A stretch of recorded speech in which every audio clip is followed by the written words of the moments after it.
Hey, what's up, everybody, and welcome to my 3 takeaways from the Chris McChesney interview this past Monday. This was literally, or has been literally, my favorite podcast episode of all time. I think it's because I read his book that I absolutely loved, and during his book, I literally have, 10 pages front and back of notes from it of actionable things that I can go ahead and implement into my life now because I just know it's going to be so helpful for me to start executing on my goals and just kind of live differently and more intentionally and more focused on the things that I want to get done in my life. And I've already done this with my goal of reaching my ratings and reviews to 150, or I've applied the 4 disciplines of execution to that goal, and I've seen great success for it, and I'm almost to that goal. And so I hope you guys, after listening to it, are inspired to try to use the 40x, the 4 disciplines of execution, into your own goals as well. And I very highly encourage you to go get his book, The 4 Disciplines of Execution, 40xbook.com, to allow you to help you get closer to your goals and allow you to implement 4 disciplines of execution into your own life, into your own goals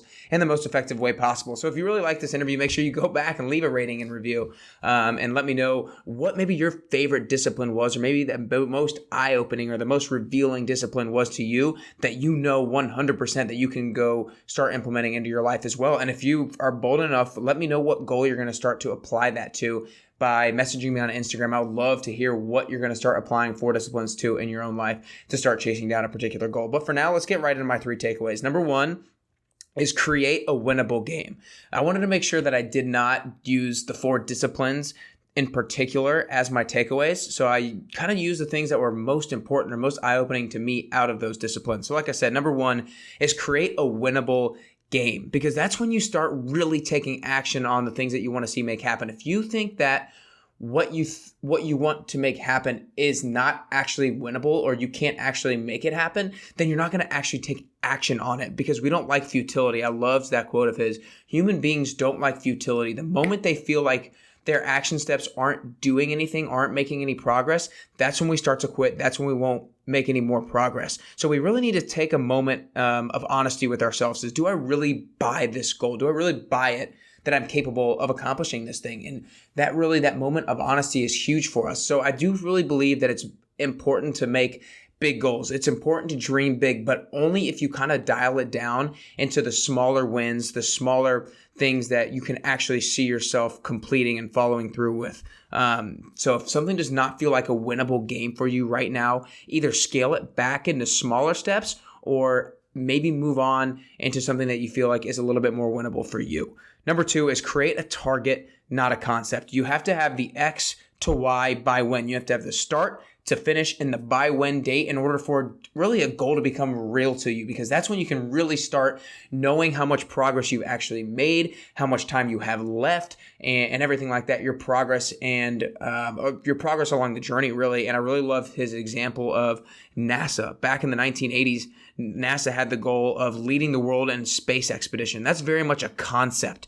But when they switched it to man on the moon by the end of the decade, that is when it became very concrete, with a very specific target for them. And so not everybody's is going to be a specific number of an X to Y for a specific number, but when NASA did man on the moon, it was man on the earth, man on the moon. That was their X to their Y, and then they had the by when date of the end of the decade. So my goal for ratings and reviews was 60 to 150 by September 15th. And so that was a very particular number to start at, and a very particular number to end at by, and have a by when date for it. And the reason that by when date is so important is because you have to have a sense of urgency for yourself. If there's no sense of urgency towards attacking your goal, then you might start, but you're going to realize that maybe you're not going to prioritize it as much as you actually would if you had that by when date. So make sure that if you're setting a goal for yourself, put numbers to it. The numbers might seem silly, but you've got to do it in order to create that sense of urgency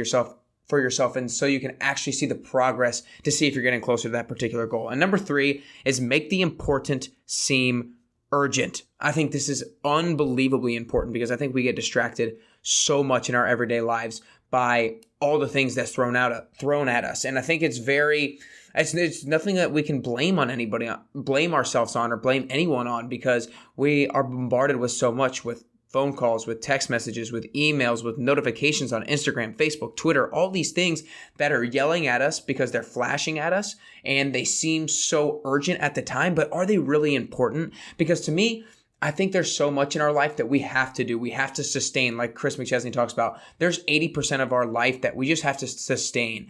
But when we work on the extra 20% on the things that are important, that's when we actually start setting goals. So if you just work on the things that are urgent all the time, sure, you're going to get by in life. Sure, you might get a raise over a long period of time. But are you actually going to achieve the goals that you want to achieve? That's where really applying that disproportionate amount of energy to the important things and trying to avoid being distracted by the urgent things really comes into play and is really important. And the way that we do that is by creating and keeping a scoreboard for our goals. I've had these scoreboards for these couple of goals in my life. And it's unbelievable just by having them right across from me and I see them every single day in my room. I'm hyper focused on getting to that goal. And when I see that scoreboard every single day, I'm constantly thinking, I'm like seeing the world in a different way in terms of like what is going to help me get closer to that goal. And the only reason I'm thinking that way is because I'm constantly reminded of where I'm at and how far away I am and how much time that I have left for that particular goal. So again, guys, my 3 takeaways. Number 1 is create a winnable game. Remember, human beings don't like futility. The moment we feel like the action steps that we're taking are not giving us any progress or are not worthwhile in terms of the goal that we're trying to reach, that's when we're going to stop. That's when we're going to try to quit, or that's when we're going to quit. So make sure that the goal feels like a winnable game for you so that the action steps feel like they're worthwhile in terms of achieving it. Number 2 is create a target, not a concept. Remember these 3 components: start, finish, by when, and X to Y by when. Put numericals on it because that creates a sense of urgency. It allows you to see the progress along the way. It allows you to see how far away you are, and it creates a sense of urgency because there's the by when date. If you don't have a by when date, you're going to prioritize other things in front of that, achieving that goal.